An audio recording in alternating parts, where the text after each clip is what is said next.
आमच्या सरकारने ही घोषणा केली होती की राज्यातल्या शेतकऱ्यांना पुढच्या 3 वर्षामध्ये आम्ही दिवसा 12 तास वीज 365 दिवस देऊ आणि याकरता आपण मुख्यमंत्री सौर कृषी वाहिनी योजना सुरू केली होती।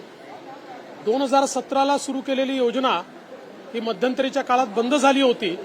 नव्याने पुन्हा 2023 मध्ये आपण ती सुरू केली आणि केवळ 11 महिन्यामध्ये 9000 मेगावॅटचे आपण LOA लेटर ऑफ अवॉर्ड हे आज त्या ठिकाणी दिले आहेत। हा एक रेकॉर्ड आहे। डिस्ट्रीब्युटेड पद्धतीनं 9000 मेगावॅट सोलर जनरेशन देशामध्ये कुठेही झालेलं नाही आणि बहुधा जगामध्ये कुठेही झालेलं नाही। केवळ 11 महिन्यामध्ये आपण 9000 मेगावॅटचे LOA दिले आहेत। सगळी टेंडरची प्रोसेस करून रिव्हर्स बिडिंग पद्धतीनं आपण हे केलेलं आहे आणि ₹2.87 पासून तर ₹3.10 पर्यंतचे दर आपल्याला मिळाले आहेत। आपल्याला कल्पना आहे की आपण जी नॉर्मल वीज त्या ठिकाणी देतो ती साधारणपणे ₹7.5 आपल्याला पडते आणि शेतकऱ्यांकडून आपण ₹1.5 फक्त वसूल करतो। आता तीच वीज ₹7.5 ऐवजी ₹2.87 ते ₹3.10 मिळणार आहे आणि दिवसा ती वीज आपल्याला मिळणार आहे। केवळ 11 महिन्यामध्ये ही प्रोसेस आम्ही पूर्ण केली आहे। पुढचे 18 महिने हे आम्ही या ठिकाणी त्यांना त्यांचं काम पूर्ण करण्याकरता दिलेले आहेत। आता जे काही आपण लेटर ऑफ अवॉर्ड दिले आहेत याच्यामध्ये एकूण कृषी फीडरपैकी 50% फीडर हे पुढच्या 1.5 वर्षामध्ये सोलराइज होतील। आता आपण त्याची सेकंड फेज चालू करतोय, ज्या सेकंड फेजमध्ये आता उरलेल्या 50% फीडर्स करता पुन्हा आम्ही टेंडरची प्रोसेस सुरू करतो आणि मग महाराष्ट्र पहिलं राज्य असेल की ज्यामध्ये 100% कृषी जी काही वीज निर्मिती आहे ही सोलरवर त्या ठिकाणी ट्रान्सफॉर्म होईल आणि मला असं वाटतं की याच्यामुळे एकीकडे आपली कॉस्ट मोठ्या प्रमाणात वाचणार आहे, कारण आज शेतकऱ्यांना जी काही आपल्याला वीज द्यावी लागते त्याच्यावर जी सबसिडी आपण देतो जवळपास 13,000 कोटी रुपयाची सबसिडी आपण त्याच्यावर देतो। त्यातली काही सबसिडी ही आपल्या बजेटमधून येते आणि काही सबसिडी इंडस्ट्रीकडनं आपण घेतो, त्यामुळे इंडस्ट्रीचे रेट देखील वाढतात। पुढच्या 1.5 वर्षामध्ये इंडस्ट्रीचे रेटही आपल्याला रॅशनलाइज करता येतील आणि आपलं जे काही या ठिकाणी लॉसेस आहेत किंवा आपल्या बजेटमधनं आपल्याला जे काही त्याला सपोर्ट द्यावा लागतोय हा सपोर्ट देखील कमी होईल। आमचा प्रयत्न असा आहे की आपली जी महावितरण कंपनी आहे ही कंपनी आज मोठ्या प्रमाणात तिला लॉसेस येतात, पण ही जी का आपण ॲग्री सोलर कंपनी काढलेली आहे ही कंपनी आणि आता ज्या प्रकारे आपल्याला सगळे रेट्स मिळत आहेत याच्या आधारावर पुढच्या 3 ते 4 वर्षामध्ये महावितरण कंपनीला नवरत्न कंपनीमध्ये आणण्याचा आमचा प्रयत्न आहे की जेणेकरून ही लॉस मेकिंग नाही तर डिव्हिडंड देणारी कंपनी होऊ शकेल।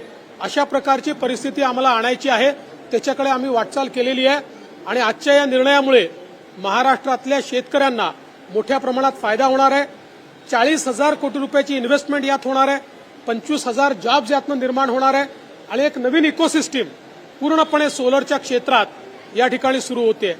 आता जसं दुसऱ्या फेजमध्ये आम्ही सोलर फीडर करतो तसंच आता महाराष्ट्रातल्या जेवढ्या लिफ्ट इरिगेशन स्कीम्स आहेत या लिफ्ट इरिगेशन स्कीम्स देखील आम्ही सोलरवर आणण्याचा निर्णय करतो। माननीय मुख्यमंत्र्यांच्या मान्यतेने आम्ही येत्या कॅबिनेटमध्ये हा आमचा प्रयत्न आहे की त्याचा प्रस्ताव आणायचा आणि त्यानंतर आचारसंहिता संपल्यानंतर, आचारसंहितेच्या आधी झालं तर तो प्रयत्न करू, त्यानंतर संपल्यानंतर त्याचे टेंडर्स आम्ही रिव्हर्स बिडिंग पद्धतीनं त्या ठिकाणी फायनल करून आपल्या LIS स्कीम देखील या सोलरवर आणू। यामुळे विजेची मोठी बचत होईल, प्रदूषणापासून मोठी मुक्ती मिळेल आणि शेतकऱ्यांना कमी पैशामध्ये रिलायबल अशा प्रकारची पॉवर मिळेल। हे सगळं करत असताना एक अजून मोठा निर्णय आपण घेतला। आत्तापर्यंत आपण शेतकऱ्यांना साधारणपणे जेव्हापासून सोलर पंप देण्याची सुरुवात केली 1.5 लाख पंप आतापर्यंत आपण दिले आहेत, पण आता आपण या एकाच वर्षामध्ये 8 लाख सोलर पंप मंजूर करून घेतले आहेत। त्याला निधीचा पुरवठा केलेला आहे। मागेल त्याला सोलर पंप अर्थात ज्याच्याकडे कनेक्शन आहे त्याला नाही, नवीन डिमांड ज्याची आहे यापैकी मागेल त्याला सोलर पंप आता आम्ही देऊ शकतो या परिस्थितीमध्ये आम्ही आहोत, कारण आता आमची पेड पेंडिंग ही 5 लाख आहे आणि आमच्याकडे 8 लाख सोलर पंप या ठिकाणी अवेलेबल आहे. त्यामुळे मोठ्या प्रमाणात शेतकऱ्याला दिलासा मिळणार आहे आणि जी अर्धे दिवस रात्रीची वीज शेतकऱ्यांना वापरावी लागते ती आम्ही त्यांना जे काही प्रॉमिस केलं होतं त्याप्रमाणे 3 वर्षात ते पूर्ण आम्ही संपवू. 1.5 वर्षात 50% शेतकऱ्यांचं रात्रीच्या विजेचं संकट आम्ही संपवून टाकू.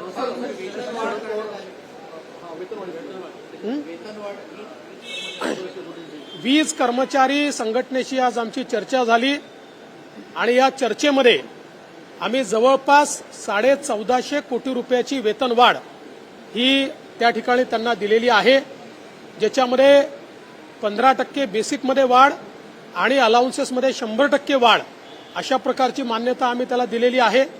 याच्या व्यतिरिक्त जे लाईनवर काम करणारे कर्मचारी आहेत मी आज त्यांना आश्वस्त केलं आहे की त्यांनाही अधिकची वाढ ही देण्याच्या संदर्भात त्यांच्याशी चर्चा करून आम्ही निर्णय घेऊ आणि येत्या 1-2 दिवसामध्ये कंत्राटी कर्मचाऱ्यांच्या संदर्भातही चर्चा करून आम्ही निर्णय करणार आहोत. शरद पवारांनी एक धक्कादायक असं विधान केलेलं आहे. आमदार सुनील शेळके त्यांच्या कार्यकर्त्यांना धरून देतात बैठकीने जाऊ नका, लक्षात ठेवा माझं नाव शरद पवार आहे. एक प्रकारे शरद पवारांनी दम दिल्याचं पाहायला मिळतं. खरं म्हणजे पवारसाहेब मोठेच आहेत. आज इतके वर्ष ते राजकारणामध्ये आहेत, जवळपास 83-84 वर्ष किंवा 85 वर्ष जे काही त्यांचं वय असेल ते राजकारणामध्ये त्यांचे जवळपास 55 वर्ष या ठिकाणी पूर्ण झाले आहेत. तर या स्तराच्या नेत्यांनी एका साध्या आमदाराला अशा प्रकारे जर धमकी दिली असेल तर ती योग्य नाही आहे. मला असं वाटतं की त्यांनी म्हणजे मी काही त्यांना सल्ला देण्या एवढा मोठा नाही आहे, पण त्यांनी याचा पुनर्विचार करावा. शेवटी ते कुठल्या स्तराला आहेत आणि जर अशा प्रकारे ते आमदारांना धमक्या द्यायला लागले तर मला असं वाटतं कुठेतरी त्यांचा जो स्तर आहे तो खाली येईल आणि मला वाटत नाही की कोणी आमदार अशा प्रकारे त्यांना किंवा त्यांच्या कार्यकर्त्यांना धमकी देत असेल. मला असं वाटतं की म्हणजे मी काही त्यांचं म्हणणं ऐकलेलं नाही. तुम्ही जे म्हणताय त्याच्या आधारावर मी माझी प्रतिक्रिया देतोय, पण मला हे काही योग्य वाटलेलं नाही.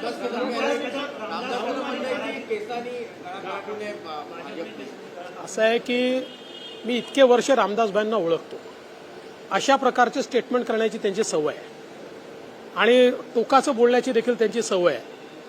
कधी कधी रागाने देखील ते बोलतात. भारतीय जनता पक्षाने शिवसेनेचा सन्मानच केला आहे. त्यांनी हे लक्षात घेतलं पाहिजे. आम्ही 115 आहोत तरी देखील आमच्यासोबत आलेल्या शिंदे साहेबांना आम्ही मुख्यमंत्री केलं, कारण खरी शिवसेना आमच्यासोबत आली याचं आम्हाला समाधान आहे आणि आम्ही भक्कमपणे शिंदे साहेबांच्या पाठीशी उभे आहोत.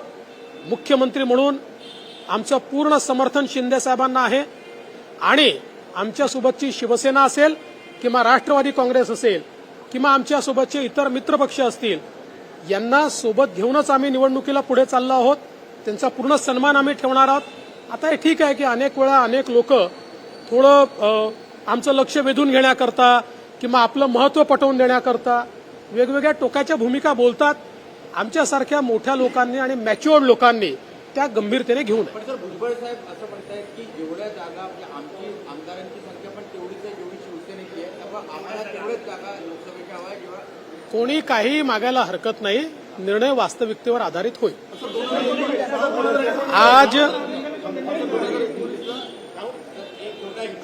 आज एक बहुत महत्वपूर्ण निर्णय महाराष्ट्र ने लिया है. महाराष्ट्र में किसानों को जो बिजली दी जाती है उसमें 50% फीडर्स करीब 9000 मेगावाट बिजली ये हमने सोलर पर ट्रांजिशन करने के लिए लेटर ऑफ अवार्ड दिए हैं. रिवर्स बिडिंग पद्धति से 2 रुपये 76 पैसे से लेकर 3 रुपये 10 पैसे तक इस रेट पर हमने ये अवार्ड किया है और 9000 मेगावाट का distributed solar generation in one go ये एक प्रकार का रिकॉर्ड है. देश में कहीं पर भी ये हुआ नहीं है. जो महाराष्ट्र का ये सोलर मॉडल है इसको केंद्र सरकार ने अप्रिशिएट किया है. इसको कुसुम में भी उन्होंने जगह दी है और केंद्र सरकार ने इस मॉडल को बाकी राज्य भी रेप्लिकेट करे इस प्रकार से पत्र भी बाकी राज्यों को भेजा है और मैं ऐसा मानता हूं कि 3 सालों में किसानों को मिलने वाली सारी बिजली महाराष्ट्र में हम सोलर पर ट्रांसफॉर्म कर देंगे। इससे प्रदूषण भी बचेगा, बड़े पैमाने पर पैसे की बचत होगी, क्रॉस सब्सिडी की बचत होगी। इसका जो भार हमारे उद्योग के ऊपर आता था उसको भी हम रैशनलाइज कर पाएंगे। हमारे बजट में से जो सब्सिडी देनी पड़ती थी वो भी नीचे जाएगी और सबसे बड़ी बात प्रदूषण हम बड़े पैमाने पर कम कर पाएंगे।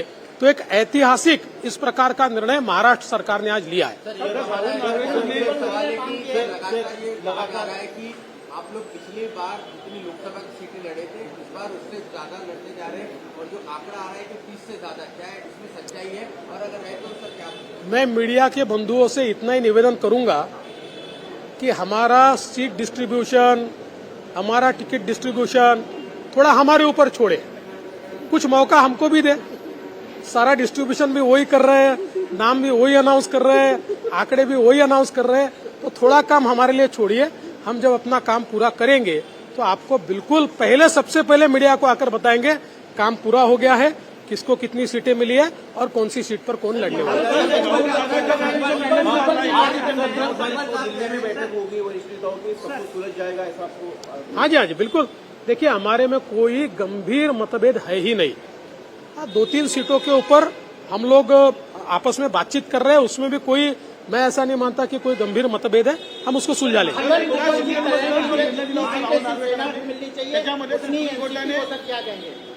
ऐसा है कि सभी को सीटें मांगने का अधिकार है, सभी पार्टियां है, तो अपने अपने तरीके से सीटें मांगेंगे, जो वास्तविकता होगी उसके आधार पर हम तय करेंगे।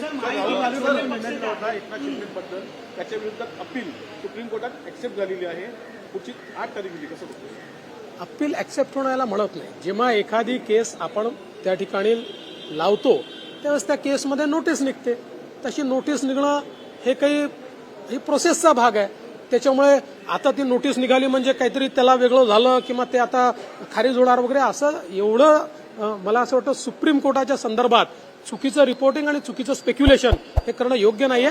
ही प्रोसेस आहे, त्या प्रोसेसमध्ये त्या नोटीसला जर त्याला नोटीस मिळाली असेल, ज्यांना नोटीस मिळाली असेल ते उत्तर देतील।